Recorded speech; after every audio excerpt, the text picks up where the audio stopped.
Bueno, pues en este grupo de la otra historia, hoy voy a tener el gusto y el disgusto. Me siento ambivalente. María Varela, buenas noches. Me siento ambivalente con el tema.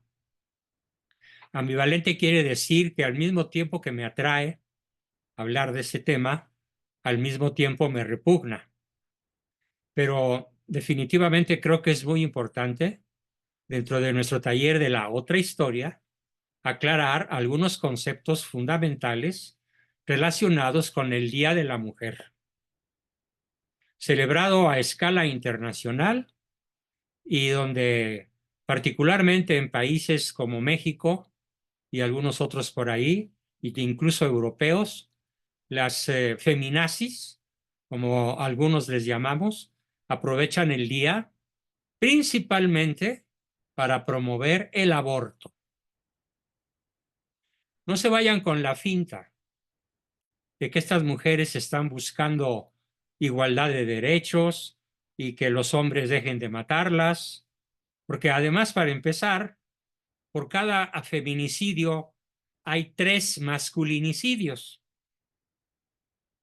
o sea, es el triple de varones asesinados por el crimen organizado, por el criminal común y corriente, por conflictos intrafamiliares o por lo que sea. Y desde que se llevan estadísticas de estos temas, pues no se ha visto que haya alguna marcha del Día Internacional del Hombre. No hay. Qué bueno. No estamos haciendo el ridículo como lo hacen ellas. Ahora, hay que reconocer que hay muchos temas, no muchos, algunos temas legítimos en los que deberíamos trabajar para que las mujeres puedan ser más plenas. Sin embargo, debo decirlo con toda mi fuerza, que este día se utiliza principalmente para promover el aborto, la violencia, el odio contra el heteropatriarcado, es decir, contra el sexo hetero, contra el varón, y además ellas dicen que no tiene por qué gobernar ni las naciones, ni los imperios, ni los gobiernos, ni los hogares. Cuando la realidad psicobiológica indica que el hombre es penetrante y la mujer es receptáculo de la vida. El hombre engendra y la mujer concibe. Son cosas totalmente diferentes y complementarias. El hombre sale de casa, sale a cazar desde el Pleistoceno o desde la época prehistórica. Es el varón es el cazador, el varón es el que lleva el sustento al hogar, el varón es el que defiende con su fuerza física y sus armas el hogar, el barrio, el condado, el territorio, la nación, el continente. Y la mujer es la que engendra, la que concibe, perdón, la vida y la protege, la cuida y la hace crecer y alcanzar su plenitud. El papel de la mujer es tan importante que comienza la importancia de la mujer con un hecho histórico formidable. ¿Cuál es, pregunto al grupo por si alguien lo sabe, y si no yo lo digo, cuál es el hecho histórico que demuestra la enorme predilección de Dios por las mujeres?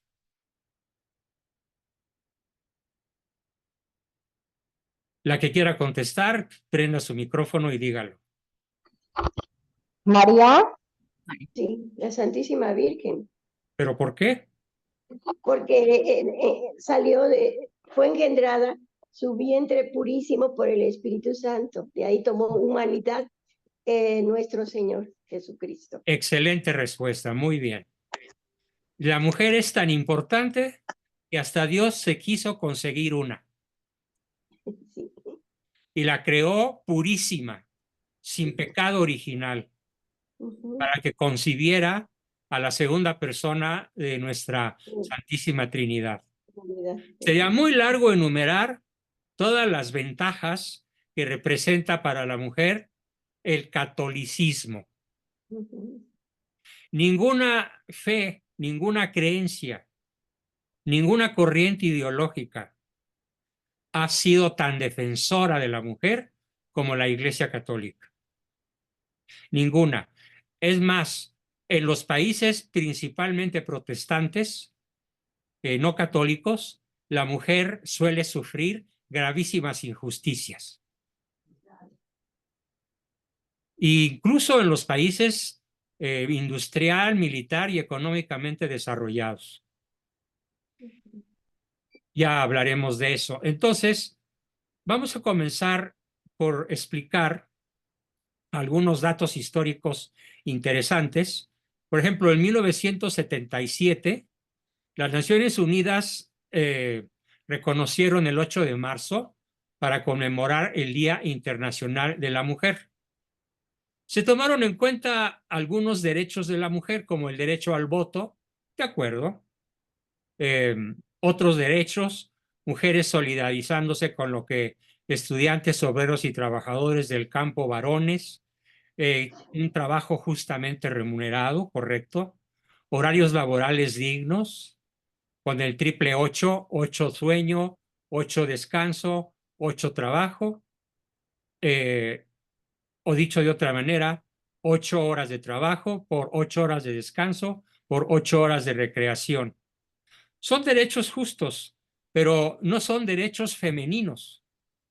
No. Son derechos humanos, de varones, es más, de adolescentes que trabajan, porque hay muchísimos. En muchos países de la Tierra, incluso los niños trabajan. O, por ejemplo, en África, los niños de 8, 9 o 10 años ya traen armas en sus brazos que tienen más altura que ellos. Y están siendo explotados, tanto niñas como niños, por terroristas, sobre todo en el continente africano.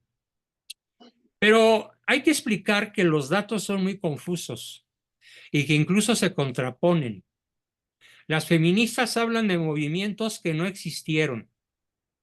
Hablan de objetivos que dicen que sucedió, pero que en realidad no sucedió. Y las Naciones Unidas ha hecho declaraciones que contradicen a la revista digital National Geographic, y de las cuales sabemos que tanto la ONU como la revista National Geographic son feministas y pro aborto, pues ni entre ellas mismas se ponen de acuerdo. Es importante tener el contexto posterior a la Revolución Industrial. La Revolución Industrial tiene lugar más o menos, puede ser no muy preciso, pero la Revolución Industrial puede abarcar un periodo que va de 1760, con el invento de las primeras máquinas de vapor, de los primeros barcos de vapor, hasta 1840, donde podemos decir que ya hay un mundo industrializado, sobre todo en Inglaterra, en Alemania, en Francia, un poco menos en España y en Italia, y ya muy avanzadamente en los Estados Unidos. Para mediados del siglo XIX, el campo, en gran medida, incluyendo México, fue abandonado para emigrar a las ciudades. Pero estas, las ciudades, no estaban preparadas para una gran migración, como sucedió, porque las condiciones eran insalubres. Las cosas que sucedieron, por ejemplo, en Londres, son de novela de terror. Gente que moría de hambre, de disentería amibiana, de tifoidea, de tifus, de enfermedades contagiosas brutales. Las familias estaban hacinadas en pequeños cuartos y eran muy numerosas. 8, 10, 12. En Canadá llegó a haber familias de hasta de 25 o 30 hijos. ¿Cómo era posible que estas familias tuvieran una buena vida en la ciudad? Prácticamente tardó casi un siglo. Hasta 1940 o 50 fue cuando empezó a regularizarse esta tremenda migración del campo a la ciudad. lo cual ocasionó enormes pérdidas humanas, enormes pérdidas de riquezas para muchas naciones. Por otra parte, aparte del hacinamiento que tenían estas mujeres, estas familias, perdón, durante la Revolución Industrial, el trabajo era mal pagado, sobre todo para las mujeres, y ellas trabajaban entre 12 y 14 horas diariamente. Y para que les alcanzara a comer, para alcanzar a comer, tenían que trabajar todos los miembros de la familia. Los abuelitos, los tíos, los hermanos, los chavos jóvenes, los adolescentes y hasta los niños. El país que más brutalmente trató a las familias y que principalmente maltrató a las mujeres fue Inglaterra, la pérfida Albión. Y también los Estados Unidos, como directo heredero de la contracultura inglesa protestante. Y entonces, con muy justa razón, las mujeres se unían y protestaban desde mediados del siglo XIX. Pero lo que en aquella época pedían principalmente era el derecho al voto. No tengo nada contra eso, son ciudadanas y tienen derecho a votar. Y qué bueno que se les otorgó, no se les otorgó, se les reconoció su derecho al voto. Bien, las protestas más intensas fueron en Gran Bretaña, en Inglaterra, en ciudades como Manchester y Londres. Este movimiento pro voto femenino fue exclusivamente de mujeres, por y para las mujeres. Después de muchos y diferentes tipos de manifestaciones, fíjense, hasta 1918, más de 60 años después, se les reconoció el derecho al voto. Y después se fue dando en todo el mundo.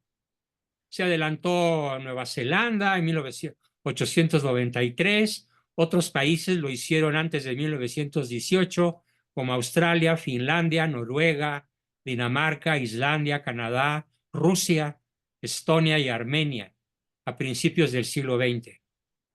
Y empezaron a haber otras manifestaciones y movimientos.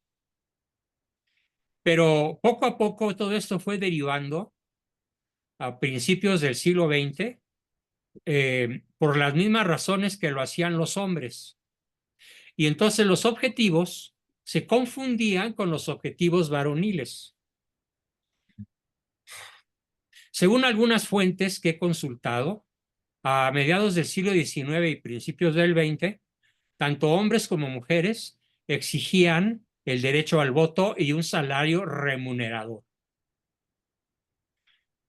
En 1917, las trabajadoras textiles de Petrogrado en Rusia, Petrogrado, o sea, la ciudad de Pedro, realizaron una fuerte manifestación pidiendo pan y paz. Fue el último domingo de febrero. Y luego esta fecha cayó en un 8 de marzo en el calendario gregoriano. Y por eso se celebra el 8 de marzo, llevando eventualmente la adopción al voto femenino en Rusia desde 1917. Hubo un suceso muy trágico que las feministas no olvidan. Y bueno, hay que reconocer que sí, una gran tragedia. El 25 de marzo de 1911, un incendio consumió en apenas media hora los pisos octavo, noveno y décimo del edificio Astor en el Greenwich Village de Nueva York. Estos tres pisos albergaban la fábrica Triangle Street Waste, que se llamaba en español Blusas Triángulo, en donde trabajaban 500 personas. El desastre cobró la vida de 123 mujeres y 23 hombres. Y esto conmocionó a la ciudad y sirvió para avanzar, con este costo tan alto, a las regulaciones de seguridad en el trabajo y reconocimiento de los derechos humanos de la mujer y equipararlos a los derechos humanos del varón. Hasta ahí todo está bien. Tan es género humano la mujer como es género humano el varón. Y la igualdad en dignidad ante los ojos de Dios y ante los ojos del prójimo sobre todo del católico, como lo decía la reina Isabel bellísimamente a su marido, Fernando, rey de España. Le decía, recuerda, Fernando, que monta tanto, tanto monta Isabel como Fernando. Recuerda, Fernando, que tanto monta tanto Isabel como Fernando. Y ese lema español de la reina Isabel fue olvidado por las feministas. ¿Por qué? Por la sencilla razón de que Isabel de Castilla, o Isabel la Católica, está en proceso de canonización por su apertura a la vida, por un modelo de vida cristiana. Amparo Arredondo pregunta qué quiere decir ese lema. Pues lo que dice, a ver qué dije. Recuerda, Fernando, que monta tanto, tanto monta Isabel como Fernando. No lo puedo decir de manera más simple. A ver, tratando de ser un poco ramplón, quiere decir que el monto de la valía femenina es tanto como el monto de la valía masculina. Espero que así lo hayas entendido, Amparito. ¿Sí? Bueno, sí, me dice Amparo que sí, muy bien. Ahora, ¿cómo pasaron? Aquí viene lo interesante de esta sesión. ¿Cómo pasaron de exigir el derecho al aborto? Perdón, ¿cómo pasaron? Me equivoqué. ¿Cómo pasaron de exigir el derecho al voto, la jornada laboral y salario justos? Hasta ahí todo muy bien. ¿Cómo se derivó esto a exigir, demandar el aborto libre y gratuito y derechos sexuales? ¿Cómo pasaron de pedir el derecho al voto y una jornada laboral adecuada y un salario justo y remunerador igual que el del varón? ¿Cómo pasaron de eso a exigir el aborto libre y los mal llamados derechos sexuales? Voy a traducir esto a un lenguaje que podríamos denominar sincrético, o sea, crudo, fuerte, como es esta expresión que está envuelta en un ropaje como de somos suavecitas, somos buenas personas, estamos exigiendo nuestros derechos sexuales y reproductivos. No, lo voy a decir con toda la fuerza que vale la pena decirla. A partir de esa década del 1940, cuarenta y tantos, las mujeres empezaron a exigir el derecho a fornicar y después a asesinar al producto de su fornicación. Dicho en buen castellano, esos son los derechos sexuales y reproductivos. El derecho a fornicar, es decir, la poliandria, a tener tantos hombres cuantos se les antoje, sin entrar en un vínculo permanente como es el matrimonio, al cual odian y desprecian. Y eso significa la pañoleta verde o la mancha morada que hoy salió a depredar las ciudades de México y de otras partes del mundo. Y después del derecho a fornicar, es decir, a prostituirse, el derecho a asesinar al producto de su fornicación. Tapar su pecado. Obviamente, pero el concepto de pecado, estas mujeres no lo tienen desde hace más de un siglo. Y muchísimos varones, desgraciadamente, también ya perdieron de vista el concepto de lo que es pecado.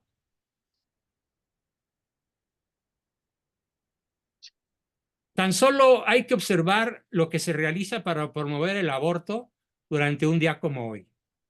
Yo conté cientos de cartelones en alrededor de unas 30 fotos que pasaron en el Universal, en el Excelsior, en La Jornada, en el Financiero, en todos los grandes diarios de circulación nacional a los que yo tengo acceso digital en Internet.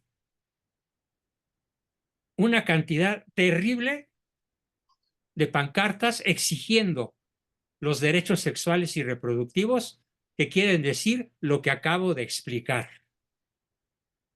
el derecho a fornicar y el derecho a asesinar al producto de la fornicación. Y lo digo, enójese quien se enojare. Esto se llama prostitución. Es un pecado que clama al cielo. El lunes hablábamos, y el miércoles también, de la frase del Padre Nuestro de perdona nuestras deudas como nosotros perdonamos a nuestros deudores. Y este es uno de los pecados que la familia Rivas puso, que es la recalcitrancia. Recalcitrancia quiere decir insistencia neurótica, insistencia rabiosa a favor del aborto. La recalcitrancia en el pecado del aborto no tiene perdón de Dios. Tendría que haber una conversión de 180 grados. Va así, hacia la izquierda, tendría que ir así, hacia la derecha, donde está la cruz de Cristo. Por supuesto que van en contra de los 10 mandamientos, pero también van en contra del varón, por ser varón. Las feministas dicen que el solo hecho de ser varón nos da un falso derecho sobre la mujer. A pesar de que Cristo proclamó que la mujer, desde el punto de vista de la ley natural, obedece y apoya al hombre, pero no debajo de él, sino a su lado. Por eso decía la reina Isabel lo que decía. Pero reconocía la autoridad regia de su esposo. Y no tomaba decisiones haciendo a un lado al rey. Tomaba decisiones en conjunto con el rey. Y cuando ella tenía mejores ideas que él las aceptaba. Pero cuando no era así, ella obedecía. Y pasaron a la historia como un matrimonio ejemplar en virtudes cristianas. Y por eso las feminazis la detestan, igual que a Santa Isabel de Hungría, igual que a cualquier mujer santa del catolicismo, las feminazis literalmente las odian, las desprecian y las consideran monstruos, cuando en realidad, si ven bien la foto que publiqué hoy en el flyer de la publicidad, pues los verdaderos monstruos son ellas. Tienen toda la forma de la arpía. La arpía es una figura mitológica griega que en realidad es mitológica, no existió, pero la figura sí existe en la imaginación de muchos. Era un monstruo con rostro de mujer, horrible rostro, pero femenino, con cuerpo de vampiro, depredador y garras de ave de presa, como cóndor o águila. Esa es una arpía. Bueno, pues se queda uno corto para describir el tipo de personalidad que hoy desfiló por las ciudades de México, particularmente por la capital, exigiendo el aborto debe de ser tratado como un derecho, como lo acaba de declarar Francia el lunes de esta semana. Francia llevó a su constitución el derecho libre al aborto. Pobre Francia, ¿cómo le va a ir? Porque el cielo no se va a quedar quieto. Si a nosotros nos está yendo como en feria con los crímenes que suman diariamente entre 90 y 100 asesinatos por día, ¿qué va a suceder con la ex católica Francia? A lo mejor una invasión rusa, o una guerra europea. Está todos con el dedo en el gatillo. La OTAN por un lado y Rusia y China por el otro. Ojalá me equivoque y no suceda nada. Entonces, ellas exigen que el aborto deje de ser tratado como un crimen. Pues no, es un crimen. Porque es, según ellas, un asunto de salud pública. Háganme el favor. ¡Qué monstruosidad! Y ¿Qué luego dice? ¿Qué dijo? tenemos una organización en México que se llama Red por los Derechos Sexuales y Reproductivos en México. Se llama DESER, con doble D. Y difunde cada año en esta fecha conmemorativa campañas muy bien orquestadas para promover el aborto, invitando a actores sociales y políticos a revisar las condiciones que limitan el desarrollo de las mujeres. Limitar el desarrollo de las mujeres es exigirles y pedirles que sean lógicas con la consecuencia de su relación sexual o de su acto de fornicación, que consistiría en aceptar con gusto la nueva vida del bebé. Hoy estamos más lejos que nunca de esto. Incluso docenas de personas disque católicas que yo conozco son partidarias del aborto como un derecho sexual y reproductivo. Y yo se los he dicho en su cara, estás pidiendo el derecho de ser PUTA y luego asesina. No te conformas con ser prostituta. Aparte quieres convertirte en asesina de un ser indefenso. Y hablan de desarrollo. El desarrollo en las feminazis es el aborto. Eso es desarrollo. Es decir, en vez de que el bebé se desarrolle, llaman desarrollo al hecho de asesinar al bebé que ya no se va a poder desarrollar. Además, la mujer va a quedar profundamente afectada. Alrededor del 40% de las mujeres que han abortado tienen pensamientos suicidas. Y la cifra de mujeres que se suicidan después de un aborto o de varios abortos es 3 veces mayor que el suicidio en varones,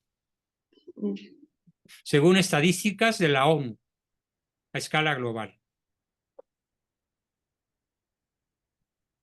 Así que hoy fue el día en el cual las mujeres, vaya, de México, así como todos los que están en contra de sus derechos sexuales y reproductivos, vuelvo a insistir, no tenemos por qué permitir que cometan un asesinato.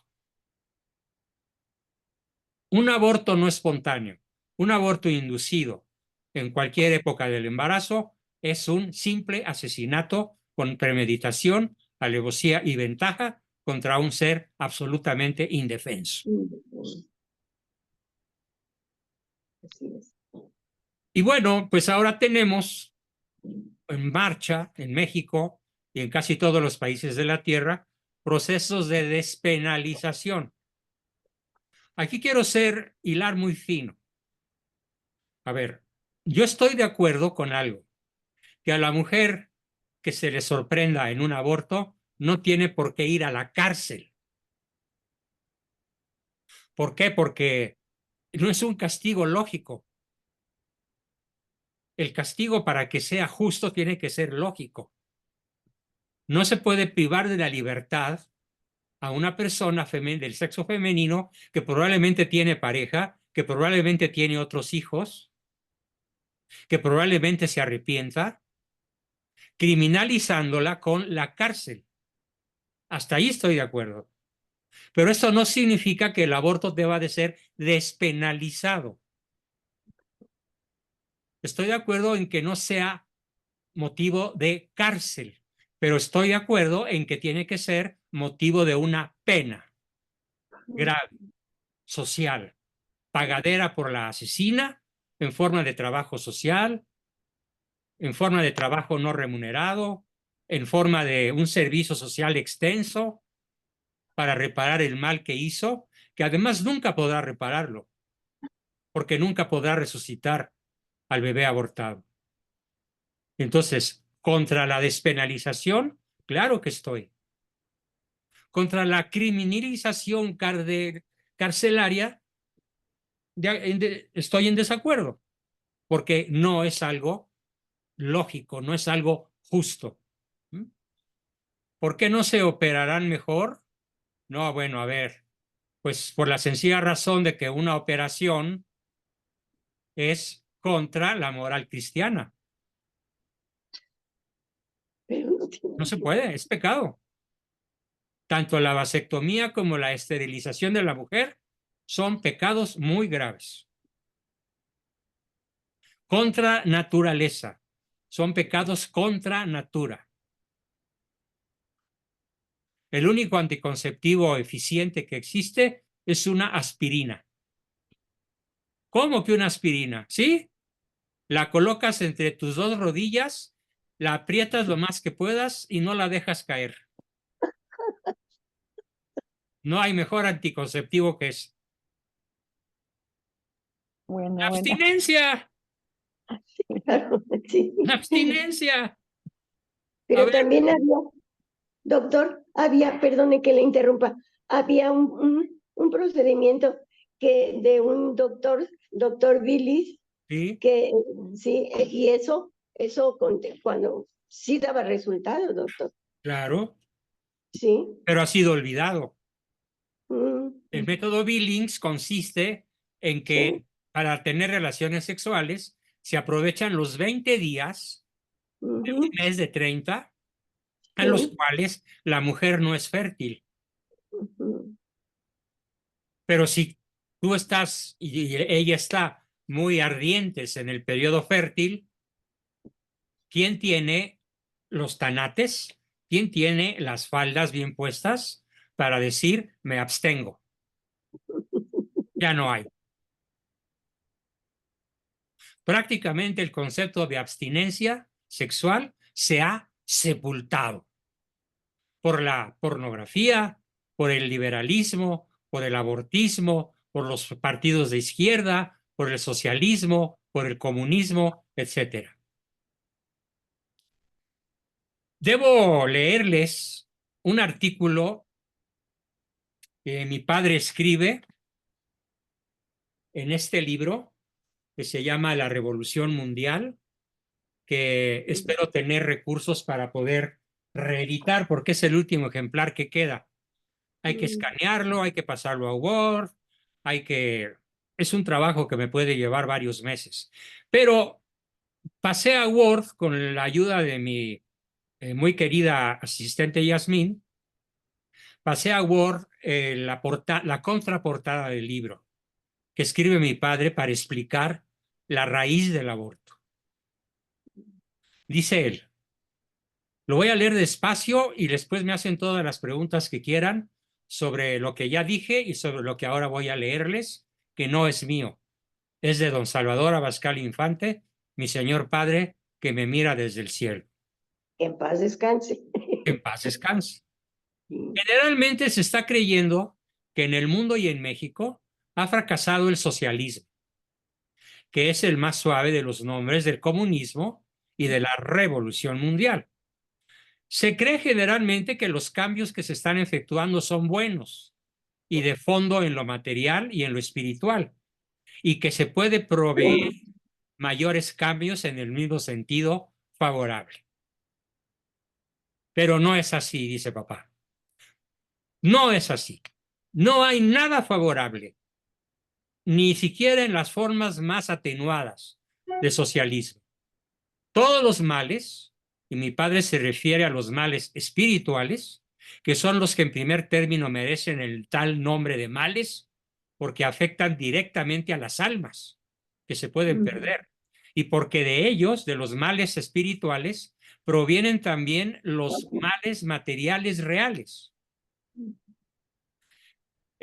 Todos estos males se han radicalizado. Y los alivios o esperanzas de alivio de los males materiales, que son los únicos que por desgracia ahora preocupan y ahora ocupan, sirven solo para mejor disimular la esclavitud en lo espiritual. Terrible. Salinas de Gortari, aquel famoso presidente materialista y masón, pero muy mm, inteligente, lo expresó en pocas palabras, entrando a su reinado, no a su presidencia, a su reinado, porque además gobernó muchos años más. en la sombra. Dijo que se propone él, Salinas de Gortari, reconciliar la secularización definitiva de nuestra sociedad con la efectiva libertad de creencias, porque esto constituye uno de los derechos humanos más importantes. ¿Qué es eso de la secularización? Secularización significa, en buen castellano, ateización. Lograr una sociedad mexicana creyente en la teoría, atea en la práctica, secularizada, es decir, hecha del siglo, del mundo. El socialismo del Foro de Sao Paulo es una de las principales muestras de este neomarxismo en América Latina. Es una aportación muy valiosa de José Luis. El socialismo pro Foro de Sao Paulo es la careta del comunismo neomarxismo en América Latina. Muy cierto. Continúa mi padre escribiendo: esta reconciliación entre secularismo y sociedad es sometiendo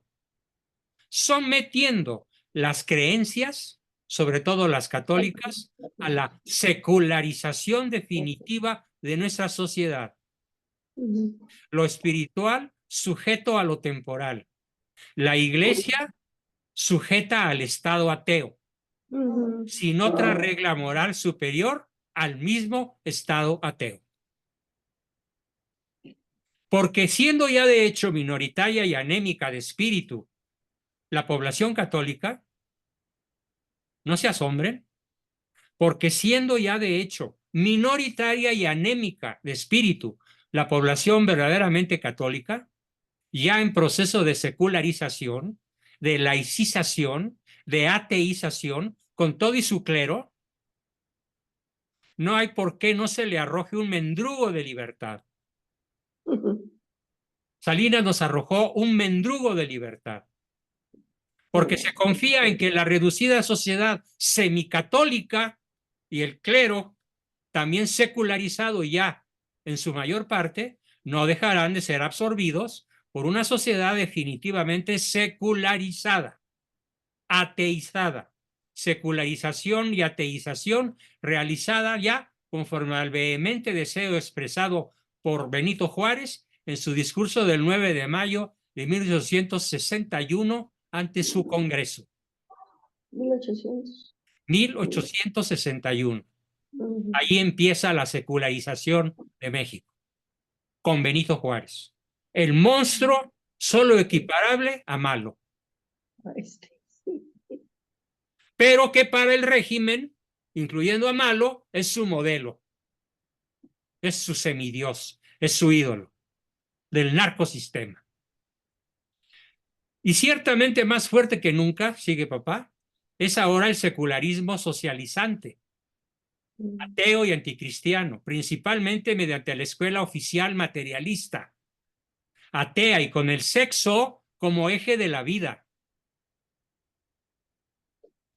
A ver, si ustedes encienden cualquier programa de televisión, cualquiera, Prime Video, Netflix, el que gusten, hay como 20 grandes sitios. ¿Cuál es el eje de la mayor parte de los programas? El sexo. No el amor, no el matrimonio, no la procreación, no la responsabilidad paternal y maternal, el sexo.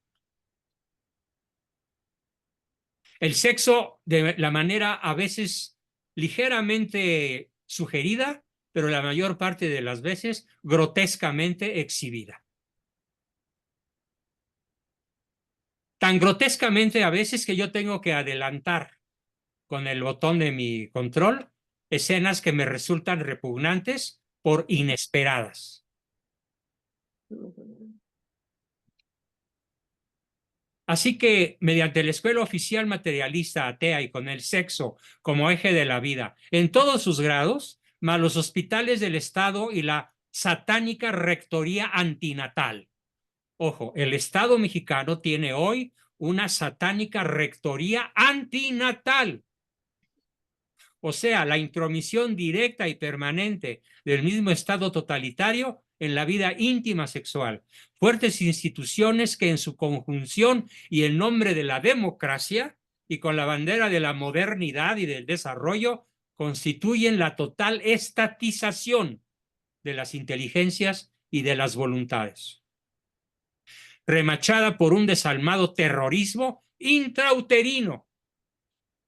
El terrorismo llegó al vientre femenino e intragenital. El terrorismo llegó al órgano sexual reproductor masculino también, cuyos dóciles agentes son sus propias víctimas. ¿Puede haber mayor triunfo para el socialismo? ¿Puede haber mayor triunfo para la revolución mundial comunista que lograr que sus víctimas sean sus propios verdugos? A ver, parece que esta es una frase difícil de entender. La voy a repetir. ¿Puede haber mayor triunfo del socialismo, de la revolución mundial, que lograr que sus víctimas sean sus propios verdugos? ¿Quién es la víctima? La mujer. ¿Quién es el verdugo? La misma mujer. Y el bebé abortado. Por su propia víctima victimaria. Por ella misma. Y además con convicción, porque lo hago por mi desarrollo, por mi libertad, por mi plenitud. Así serán recibidas en el infierno, con una fiesta gigantesca, con todo Satanás y su corte infernal celebrando la recalcitrancia en el aborto.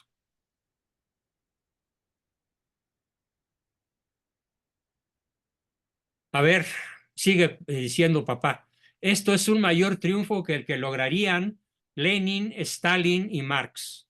Marx no pudo imaginar un triunfo más cabal y más profundo que el que hoy padecemos en México, y en Estados Unidos, y en Francia, y en casi todo el planeta. En América Latina solo se salva El Salvador. Qué curioso. Un país chiquitito que cabe en Tlaxcala es el único defensor en América Latina del matrimonio, de la vida, y ya declaró hoy su presidente muerte a la ideología de género. Literalmente. Queda expulsada de todo el territorio nacional salvadoreño, queda expulsada de las escuelas, de las universidades y hasta de las iglesias la ideología de género.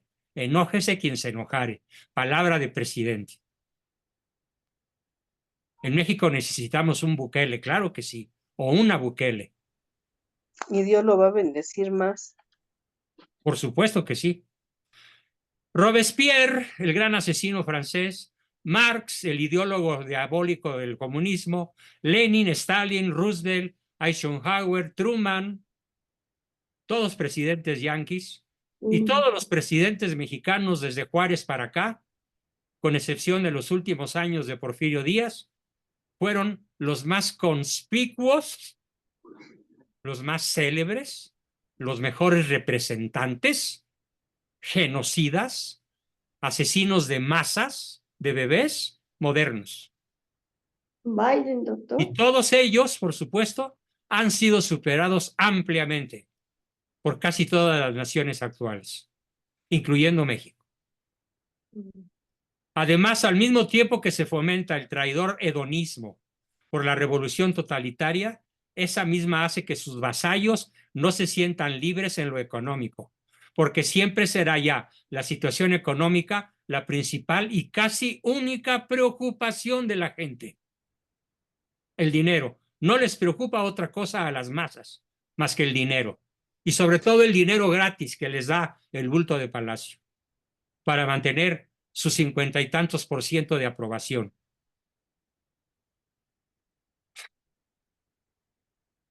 Y en ocasiones, este narcosistema echa mano del terror fiscal. Cuando algún empresario importante, como Salinas Pliego, como Carlos Slim y algunos otros importantes, se le quieren poner al brinco al régimen, al narco-régimen, pues ahí está el SAT para ponerlos en paz, para darles un tate quieto. Hoy fue embargada la sucursal de Banco Azteca en Puebla.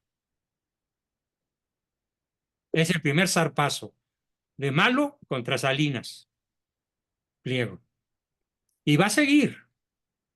Va a exterminarlo si es que no sucede el milagro de que no gane la Sheinbaum y que López Obrador no se salga con su soñado golpe de Estado para perpetuarse en el poder.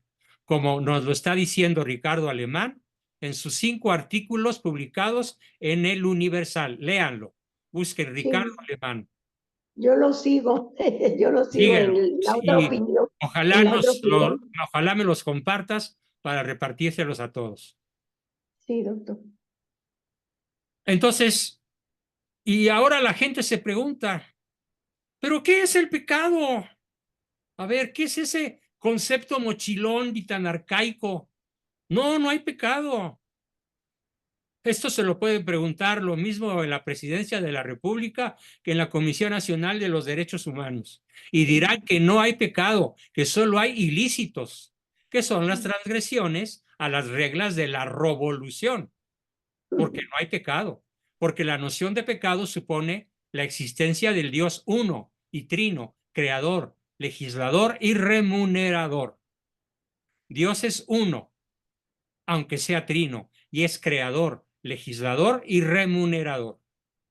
Exactamente la misma inconsistencia y el mismo sanguinario ateísmo de la sanguinaria y atea idolatría de los aztecas cuando adoraban a Huichilobos hace 5 siglos, sin pecado, con solo violaciones a las reglas del mandamás, del gran Tlatoani, que ahora habita en Palacio, y ahora bajo el imperio mundial del sionismo, que a través de 2000 años se da la mano con Herodes.